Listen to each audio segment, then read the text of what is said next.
Hello YouTube, my name is Tyler and this is going to be a slightly different wrap-up slash vlog. My schedule is going to be all weird this month. I talked about that at the end of my July wrap-up. So my plan is to split August into two videos that I will do kind of in the vlog wrap-up style I used to do.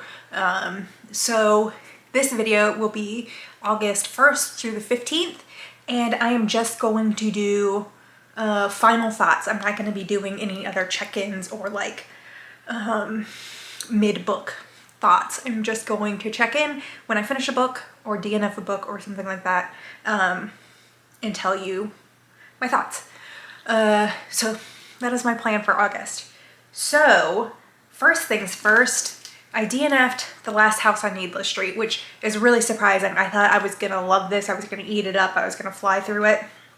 I was really struggling. I managed to read one chapter from each perspective, and I just could not get into it. In the more meaty chapters, I think I had read 2 chapters, I think, from Ted, and I just could not stand his narration. I think I might soft DNF this and try this in a few months, maybe in October, like as an ebook, and see if maybe that will work a little bit better for me. But I just could not get myself to pick up this book. So DNFing this. I also finished this today, Unreasonable, Black Lives, Police Power, and the Fourth Amendment by Devin W. Carbato. This is a book written by a law professor who is looking at the Fourth Amendment, which is what is supposed to protect us from unreasonable searches and seizures, and looks at how it has been weaponized against Black people and other marginalized folks. It's broken into 7 chapters or maybe 8, and the first couple are looking at particular police practices and the cases that have upheld police practices that are used against Black people. And then the last 2 chapters are a specific Supreme Court decision, Wren versus the United States, W-H-R-E-N versus the United States. The first chapter is literally just the actual real Supreme Court's decision, just published in the book by Antonin Scalia. And it's literally just what the Supreme Court said, with a little bit of a preface saying, use what you have learned from the previous chapters and think about the things that the court is saying in this decision. And then the last chapter is a rewriting of the opinion in a way that protects people, people from unlimited police aggression, police power, ways to limit police from just doing whatever the hell they want to do. I will say I did kind of struggle a little bit with this. I am not a law professor or a lawyer or have any background in law. This book does seem to be written for a layperson, but it's not dense. It's just kind of hard to hold all the things in your head. But I found this last chapter to be really quite strong in the way it was able to tie all the previous concepts that we had talked about in the book up to that point, tie that all together into a coherent argument against unfettered police. There is a word that I've just cannot grab. Unfettered police power, basically, in pulling over whoever the fuck they want, whenever the fuck they want, for whatever reason they want. So I thought that was really strong. So I'm gonna give this 4 stars, and that's my opinion on that book. I will see you when I finish another book. Hello, It is August 2nd. I have finished another book. 2 books in 2 days? Who am I? So the book I finished was The Luminous Dead by Caitlin Starling. 2 stars. This is a book about a woman named Jair, who is sent on a mission to explore a cave for unknown reasons on some sort of mining planet, and she is going to get paid a lot of money for this expedition, and she wants to use this money to go find her mother, who abandoned her family when she was young. I think this book was too long, entirely too long. It was 412 pages long, and it was slow. Honestly, I think like at least 100 pages could have been cut from this. It was too long. And so much of it was just like her walking around in a cave. I check this place, bad thing happened, so I gotta go to this other place. I'm gonna walk to this other place for hours and I'm gonna complain. I don't know the proportions of the book, but there was a good chunk in the beginning where I was like, oh, this is interesting. There's a little survival aspect. There's a little bit of sci-fi stuff going on. And then somewhere in the middle part, it was just like her walking around. And I just got completely and totally like lost in the caves because she kept having to double back and turn around, and she was taking new paths, but they were leading to places she had been before. And at some point I just like completely lost like what direction she was even headed and where she was going and why. Because there was like 6 different camps, and like those bottom 3 she was like going in between, going back and forth for all sorts of reasons, and I just kind of lost it. Here I'm going to kind of get into some spoilers, so if you don't want spoilers, just go ahead and skip to the next chapter, the next book. You already know I gave it 2 stars, so I didn't like this very much. Here is my biggest issue. There are 2 characters in this book, Jair and M.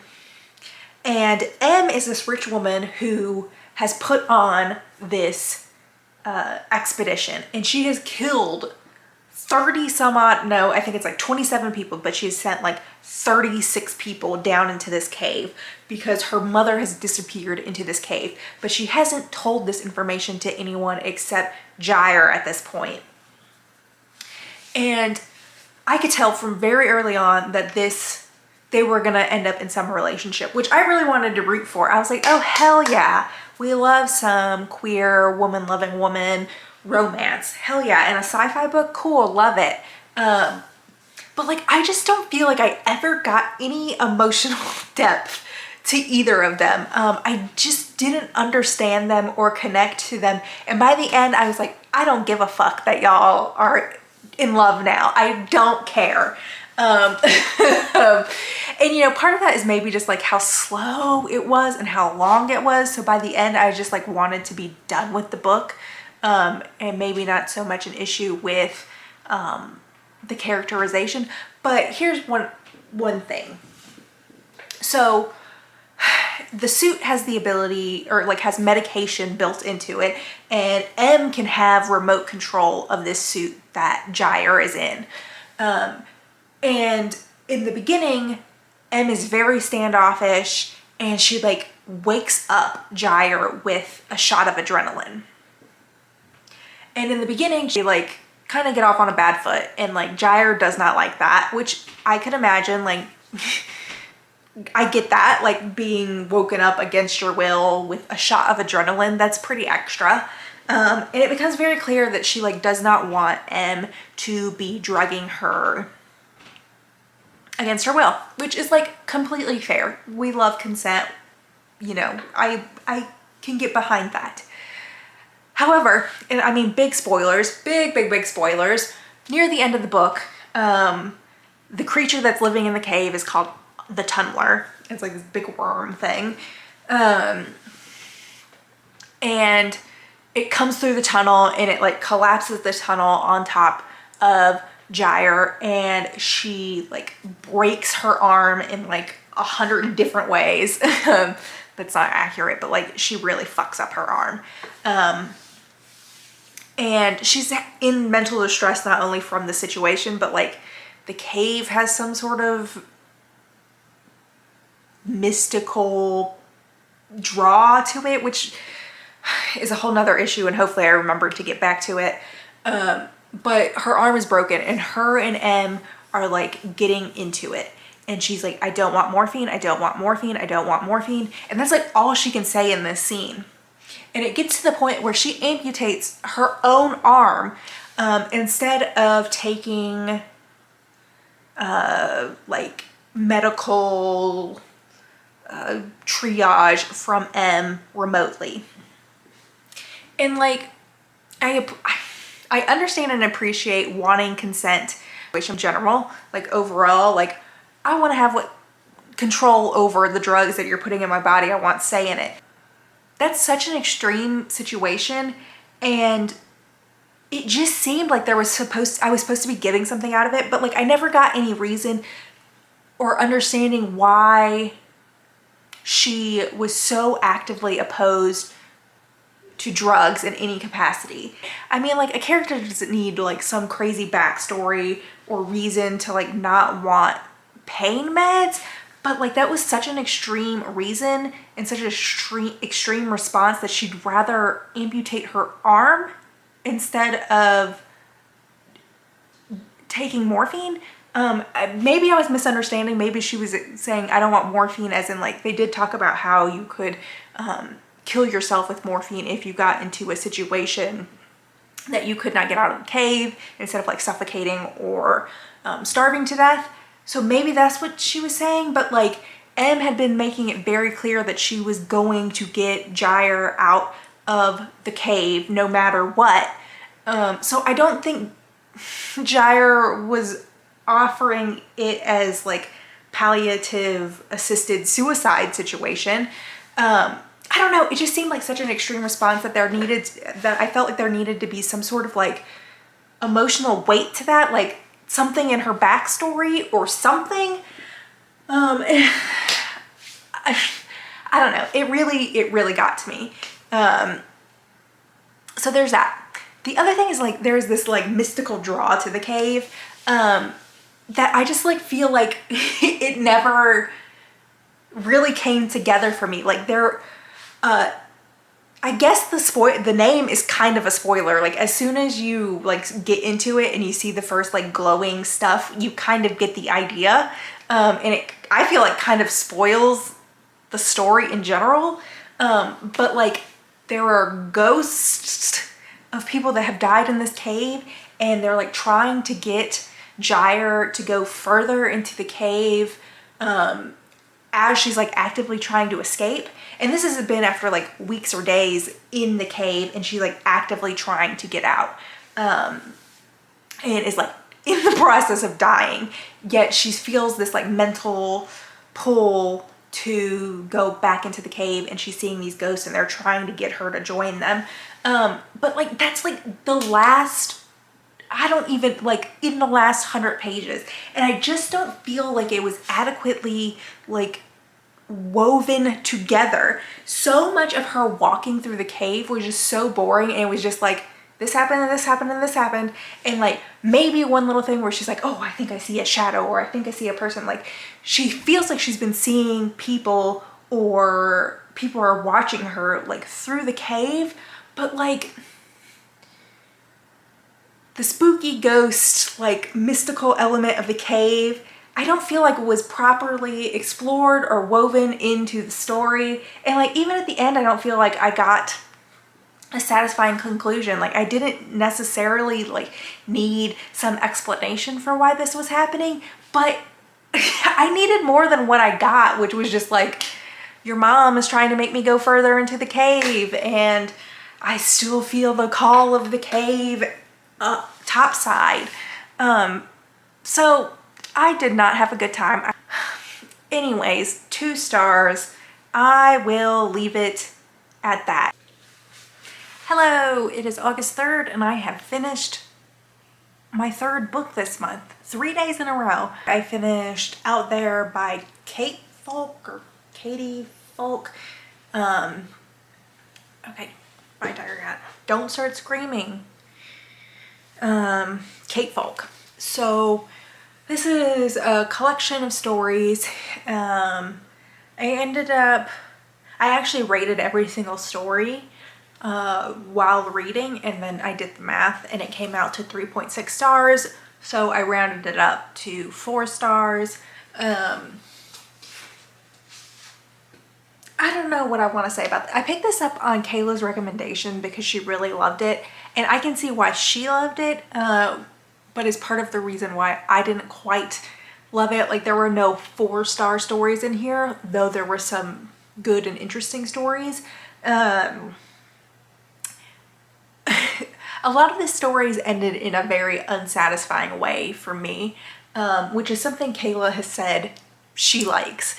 So that makes sense to me that she like devoured this, loved this. I think she gave like lots and lots of stories in this 5 stars. I think she rated the whole series 5 stars, bought her own copy of it. And I get that. If you like a kind of left turn at the very end,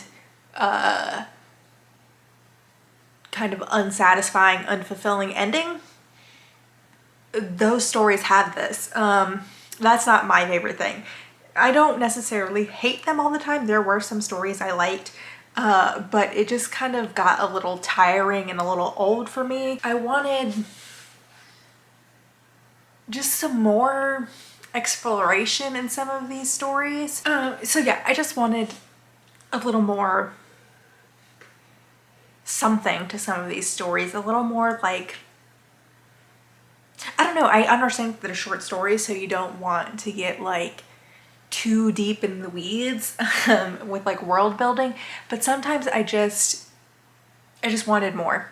But there were some really interesting stories, and some of them were kind of not long, but like they felt a little drawn out, and then I kind of like at the end there was a twist that I liked. But sometimes it was in the opposite, where I was like enjoying a story perfectly fine, and then the ending, the twist was just like, really? But, you know, it was a perfectly fine thing to read. I will also say, like, I read quite a bit of it today. I think I read, like, the last half today. So that might be part of the issue where I'm reading so many of the stories back to back. So the constant, like, haha, gotcha, right at the end, and then ending the story might have grated me a little bit more because I read, like, I don't know, 5 or 6 or something of the stories today. So that might be part of the issue. But yeah, I don't know, you might like it. These are kind of horror, sci-fi stuff. There's some artificial intelligence stories. There is like a story with a house that needs to be like moisturized, which was a weird one. I don't know, it's lots of weird, interesting stories. There was one about like a man who sleepwalks that was pretty funny, because it was like kind of from his girlfriend's perspective. And a lot of the stories are told from a woman's perspective, but not all of them. So I don't know, it was pretty good. It ends up getting 4 stars, you know. Like, I'm not gonna think about this collection of stories, and I'm glad I didn't buy it because I thought about it.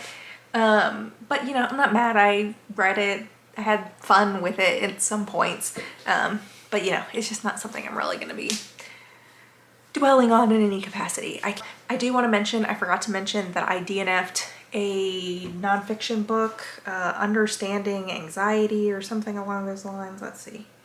The Anatomy of Anxiety, Understanding and Overcoming the Body's Fear Response. I picked this up as an audiobook without knowing anything about it. And already, like from the start, she's like, I'm a holistic psychologist, and she's talking about she took acupuncture courses and things like that. And if that's your bag, you know, whatever. But as soon as she like started talking about like healing properties of turmeric, I was like, no, this is not the book for me. And I saw some reviews where people were talking about how like some of the way she talks about food is like not great and can be really triggering for people with eating disorders and stuff. And like, while I don't have disorder eating, I just don't need that in my life. So I DNF'd it. So I'm up to 2 books that I've DNF'd, and this cat won't leave the tripod alone. So I'm gonna go now. Bye. Long time no see. It is August 9th, and I have finished listening to The Girls Who Went Away, The Hidden History of Women Who Surrendered Children for Adoption in the Decades Before Roe versus Wade. I gave this 3 stars, and there's a couple reasons why this didn't quite work for me. Different cat is here rubbing his face on the tripod. Come here, Max. You haven't seen this guy before. This is my chunkiest cat, Max. So first big issue I had with this was the audiobook itself. I didn't mind the narrator, but the way this book was written, it was told in actual like large stories and quotes from specific women about their story with giving up children in the 40s, 50s, 60s. It was very hard to keep track of whether this was something the author was telling me, because she is also an adoptee, so she has woven in some of her story into the book.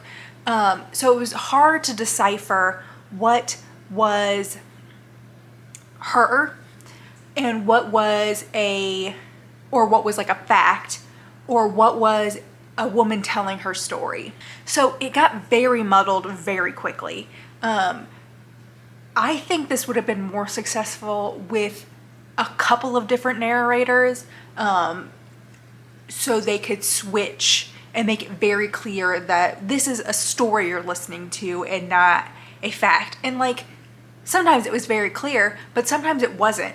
And I think some of the women had multiple different parts of their story told throughout the book, but like, it just was impossible to keep track of in audio form. And a lot of the times you didn't find out, you'd listen to this whole thing and you'd realize that it was a story, and you wouldn't find out who was telling it until like the very end of the thing. So it would tell you like pages and pages of the story, and it'd be like Carol 1. And then you'd be like, oh, when did her story start? How long have I been listening to her story? So that was like one big struggle I really had with this book. I have to imagine it would have been less of an issue in physical format.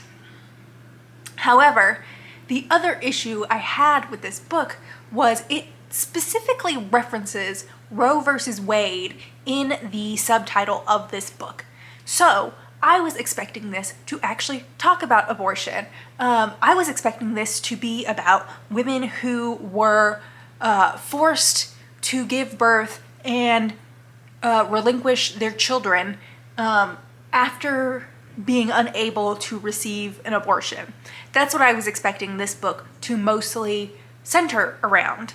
I was expecting this to talk about abortion, and it does not really. There's a few brief little mentions of it, and it does briefly talk about how there is like kind of a selection bias in the stories that are being told in the book, because the women who are more likely to talk about it out in the open are women who want to be reunited with their children, or have been reunited, or are less shamed about it for some various reason. Whereas women who still carry a lot of shame about it, people who want to forget about it, etc., women who do not want to be reunited with their children are less likely to participate in a project like this. So there's something to be said about that, but this just was like not the book I was expecting. And to be quite honest, I kind of felt like, what was that other book that I read at the beginning of the year? American Baby? Yes. American Baby, A Mother, a Child, and the Shadow History of Adoption. I felt like that was a more successful book, especially because I listened to both in audio format. I feel like that worked a lot better in the audio format, but I feel like overall it worked better for me. One, because it focused on one particular mother and child, but also I felt like did a better job of really giving the entire history of how this adoption system came about. While this book, I just felt like it was just a lot of stories that kind of just treaded the same ground over and over again.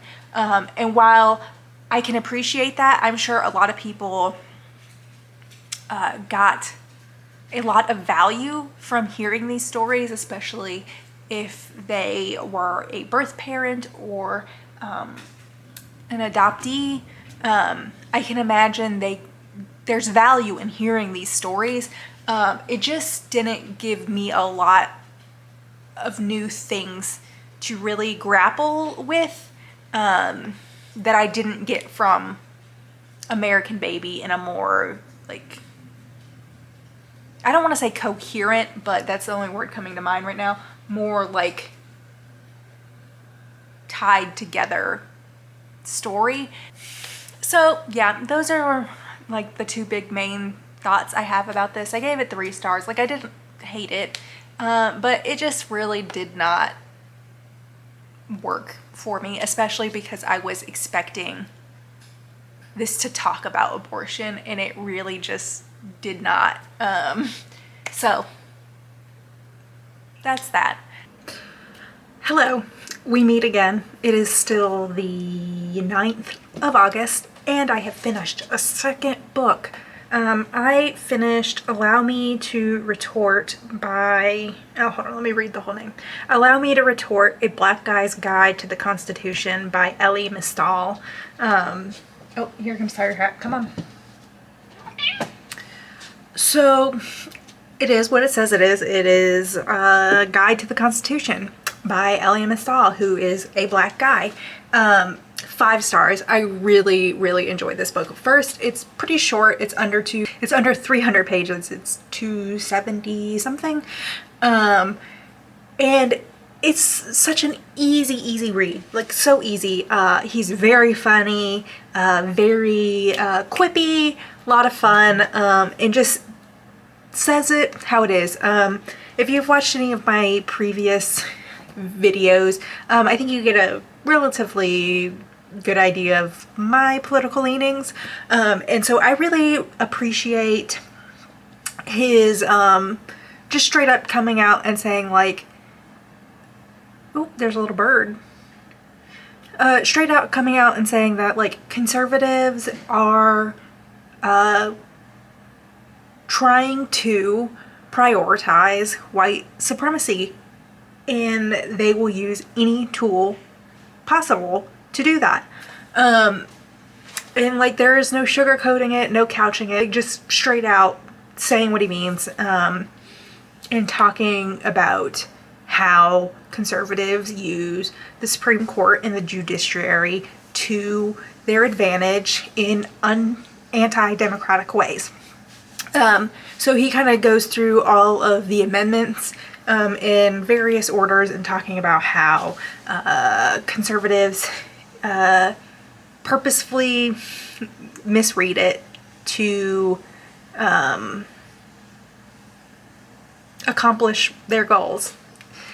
So I gave it 5 stars. I will say the one chapter that was just like, it wasn't bad, it wasn't like my least favorite, but the abortion chapter I do wish was just like a little more gender inclusive. It's very much like, this is a issue that affects women, which is true. Like, abortion does affect a lot of women. I just wish there had been a little bit more inclusive language, because it was literally only talking about women. So that's like the only tiny little quibble I have with it. I just wish the abortion chapter was a little more inclusive. But besides that, I just had a really good time reading it. It was very easy to read. I won't say like I have learned like a ton just by virtue of existing in the political circles that I exist in on Twitter, and just like having listened to the entire 5 to 4 back catalog. These are like very broad topics and broad ideas, but it was just fun to read, and I just really can appreciate someone just being honest and upfront and saying like, fuck these people. There's a lot of cursing in this, so if that's not your jam, I wouldn't recommend it. But I do think the audiobook is read by him, and apparently it's very good. Just none of my libraries had the audiobook, so I read it with my eyeballs. But I recommend it if you are curious about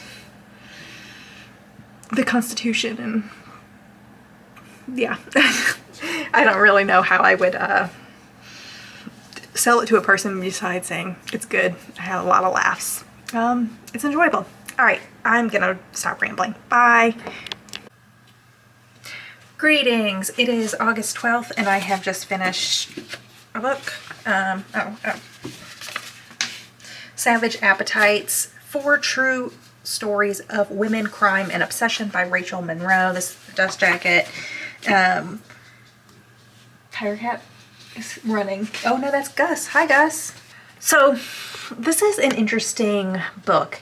I'm actually going to give it 3 stars, but I actually really liked this, which doesn't, usually I rank things just like on enjoyment, but it's kind of hard to rank it higher than 3 just for, I don't know, one main reason.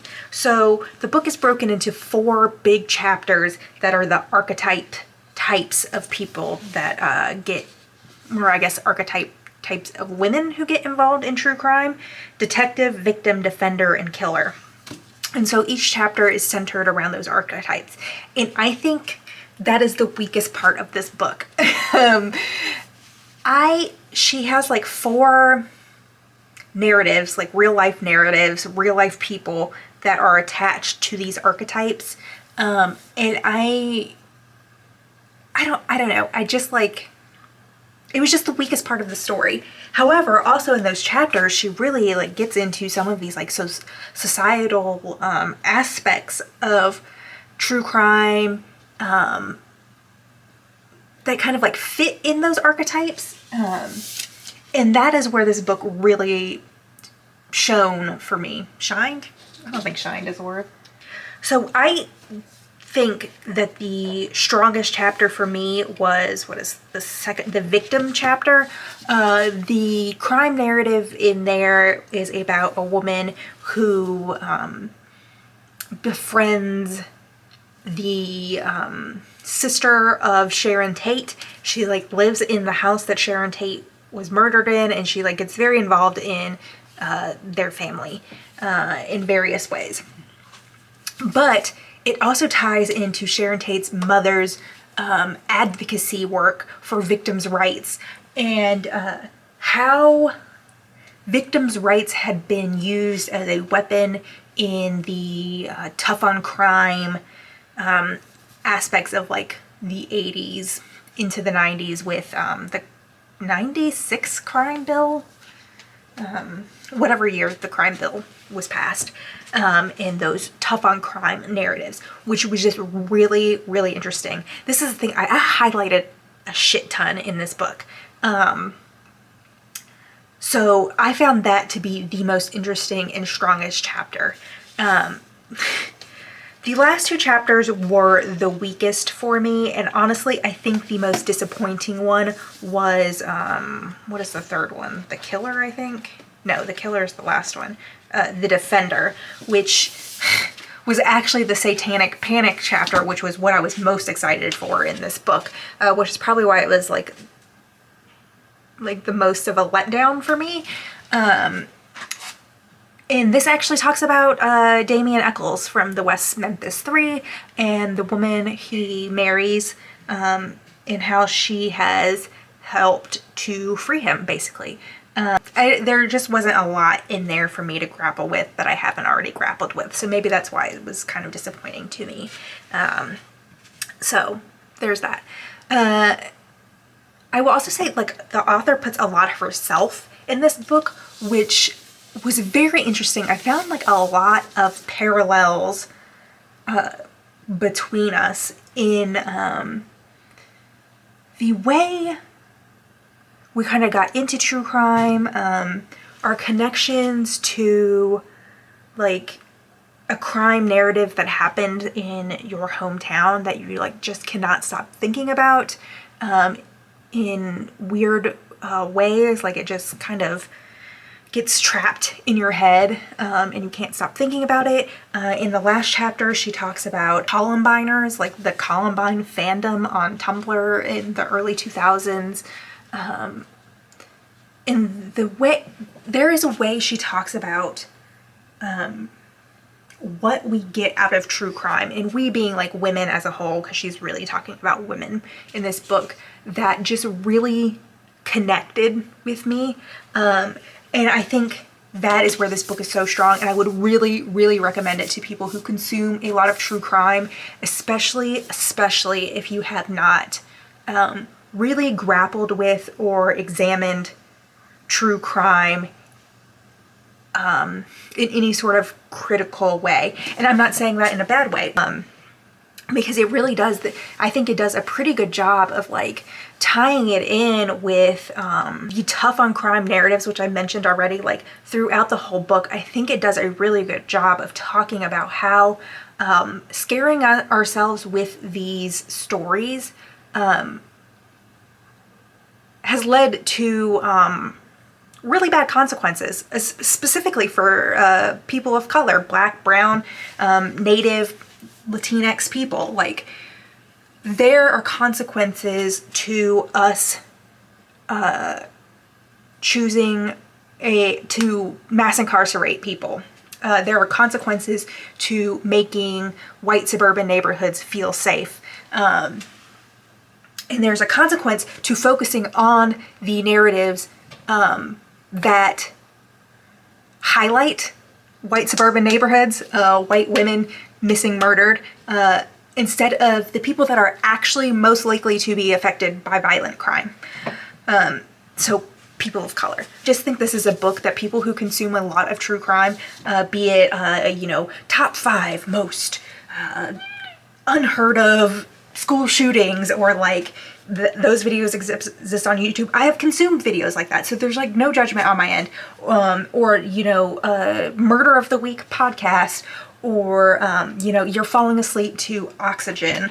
I would really suggest you actually pick this up, because I really think this could get your mind thinking about things that maybe you haven't thought about, but also kind of thinking about what you are getting out of true crime narratives, because that is something I have been grappling with in trying to understand, why do I reach for these stories? I don't know. I really think if you're a person who consumes a lot of true crime, that you would get a lot out of this, especially if you don't consume like more political narratives about policing and things like that. So even though I'm only giving it a 3, I think it is like a really good book that people should be reading. Okay, I will talk to y'all later. Bye. Hello, it is August 13th and I have finished listening to Lolita by Vladimir Nabokov. I'm unsure how long it took me to finish this, because I started reading it physically and I just like could not do it. Then I checked out the ebook thinking maybe it would be easier to read it in ebook format, and that didn't work. So then I put the audiobook on hold, and then it took a while for the audiobook to check out to me. And then luckily I had success with the audiobook. I put success in quotes because me and Vladimir Nabokov's writing do not get along. I did try to read Pale Fire earlier in the year and I DNF'd that, and I just like do not enjoy the way he writes. I just don't. I've talked about, I just don't like really flowery, dense language, and that is very much his style. Lots of polysyllabic words, so many words to describe so little. I wouldn't say it's bad. It's just like not a type of writing I enjoy, and I find it really hard to like just read in general. So I will not be tackling any more of this man's work. I gave this book 2 stars. The thing that kept me from giving it 1 star is there is so much shit that like gets foreshadowed or like hinted at through the novel and then like comes back at the end and gets tied together, which I really found satisfying. I thought that was great. And there is so much in this book, like so much shit happens in this book, and it's kind of off the rails, separate from the whole like pedophilia, incest thing at the heart of it. Some buck wild stuff happens in here. So the thing is like I never knew what the plot of Lolita was, besides like, you know, Lolita that has like kind of dissolved into the general social consciousness. So all of this was a surprise to me, and honestly this is very different than what I had anticipated. This was not the complex relationship I had expected. Like Humbert is disgusting from beginning to end, cover to cover. He's an awful man. And like Lolita didn't do anything except be a 12-year-old girl, be a teenager who unfortunately fell prey to a disgusting pervert. So like I literally was expecting her to be like conniving or something, and I just like didn't see it. I just saw her being like literally a little girl, and then as the book goes on, a teenager. Like, it's truly wild to me that the narrative that I had picked up from just society in general is that like Lolita is stringing him along and she knows that she's jailbait and that she's like purposefully trying to get him in trouble. And like that's not the case. In the beginning of the damn book, he talks about how he's gonna drug her and her mother so he can fondle her. Like, he's not a good man ever at all, in any capacity. The whole thing is like him talking about how the most perfect woman is between the ages of like 9 and 15 or something. Like the nymphets, the whole like his whole like sexual preference is that range. And like the way he talks about grown women is so disturbing. Yeah, so like I hated being in Humbert's mind. I hated it. I think I'm gonna cut my thoughts there because yeah. Alright, I will talk to y'all when I finish another book. Bye. Greetings. It is August 13th still, and I have finished a second book for the day. I just finished reading Several People Are Typing by Calvin Kasuke. This was a really short read. It is told in a chat format. It takes place entirely in a Slack chat of some sort of marketing PR firm's Slack. It's a pretty short read. It is weird. Pretty early on in the book, like the main character that we're following, Gerald, tells the Slack that he is stuck in the Slack, like he does not have a body and his consciousness is in the Slack. And it just is like about the weirdness that comes from that. I didn't like love this. I gave it 3 stars. Like it wasn't bad, and there were some points where I actually like laughed out loud, which was fun. But like this really didn't do like a whole lot for me, to be quite honest. Like, I don't know, it just didn't grip me. It was a little weird. I enjoy reading like a chat book or a like what is it, epistolary, the letters, or like journal entries and stuff like that. I enjoyed that, so that was fun in this context. But like, I don't know, it just was not that gripping of a story, I guess, for me.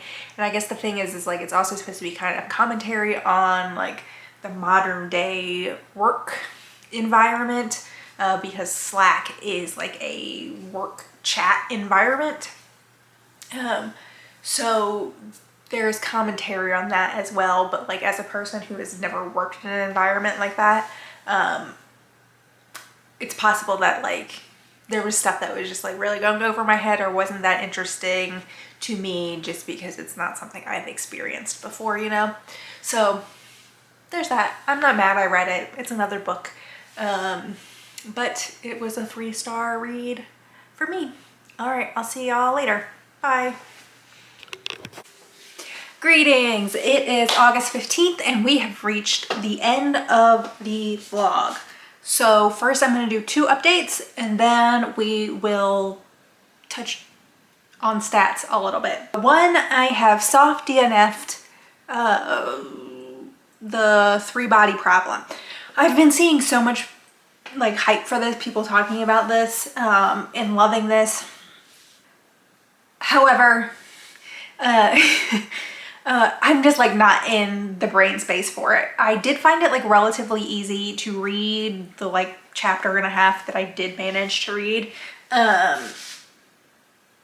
which was like a little bit of my concern, is that I was going to struggle with it. I didn't get to have an issue with that yet, but I did not read a whole bunch.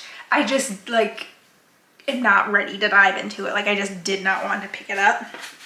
So I will try and read it again at some other point, but there's just like a long wait at the library and I just didn't like want to hold on to it and like force myself to read it.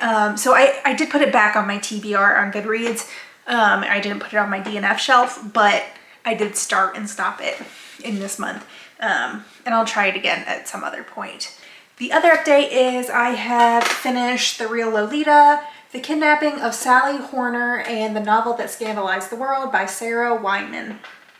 I read this in 2 days, which was wild. I started it yesterday and read like 115 pages like over the course of Sunday afternoon, and then I read the rest of it today.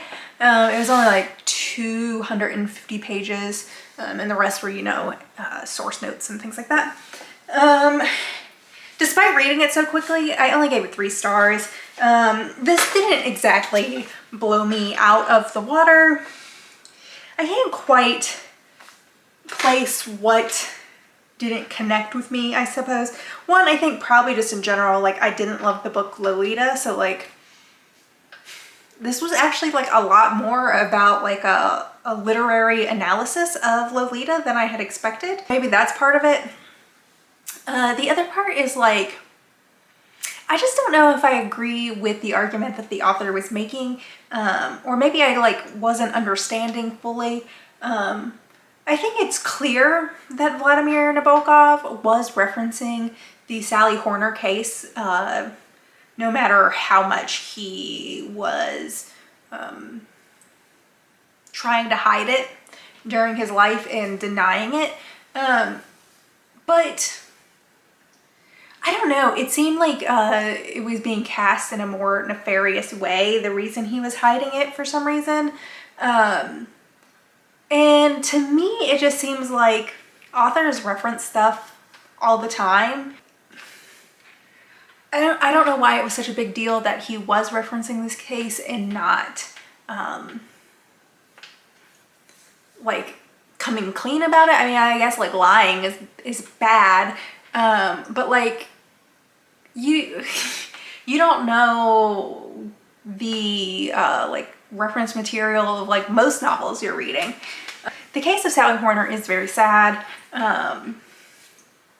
and you know, maybe like this novel overshadowing her case is also an upsetting thing, but it also seemed like, from what I could tell, that the family was trying to forget it anyways. So I don't know if they would have wanted him to explicitly tie the book to her story anyways. That's just like my opinion. I don't know. There was actually like not a lot of information about the Sally Horner case in general. So this book came off as like really vague on both sides, where the author was like, maybe this is how Sally Horner felt when she was being ferried across the country by a man who kidnapped her and raped her.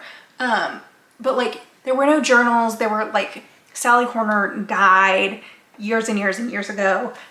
So she like wasn't interviewed. She never really talked to her family about what she experienced. And then like the Nabokovs were hiding stuff, or Nabokov himself, and like purposefully lying. So like a lot of the book just felt like, well, maybe this is what happened. Maybe. And so maybe that also contributed to like my feeling of like, I'm missing what the big deal is. So there's that. It was easy enough to read. I'm not like angry that I read it or anything like that. But it just was like, it was just fine. So yeah. All right, that is the last book I will read in the first half of August. I'm gonna do a tiny little stat update. There's a very loud car going down the street. I have read 9 books in the first half of August, which is pretty wild. There's one extra day in the back half of August because there's 31 days. So the next vlog will be 16 days long. But if I also read 9 books in the back half, that'll be another 16-month book reading. I didn't do like any of my summaries or anything like that, like my like averages or anything like that, because it just didn't seem like a thing that was needed. But the book that took me the longest to read was Lolita. It took me almost 12 days, so almost 2 weeks. And a lot of that was just like me not actually reading in any capacity because I was waiting for the audiobook to check out to me. So there is that. And then let's see. My favorite book so far was Allow Me to Retort, A Black Guy's Guide to the Constitution, which I gave 5 stars. Had a really good time. You know, there's actually quite a few low-rated books this month. But so far I still feel like I've had a pretty good reading month. It's stuff that is interesting, so even if it wasn't like the most amazing book I've ever read, there are 2 3-star books that I read, Savage Appetites and The Real Lolita, where I only gave them 3 stars, but like I wasn't upset I read them. And you know, Savage Appetites in particular, I felt like I actually got a lot out of it. It was just like half of the book I didn't get anything out of, so it was like one half was really good and one half was just like, okay. But yeah, so that's what the first half of August has looked like. Next week will be my off week. I will be on vacation. So there won't be a vlog next week. And then the video after that will be the back half, the last half of August. Wrap up with my stars, averages and stuff like that. The regular stats I do, my TBR update, all those things. So I will see you in 2 weeks. Bye.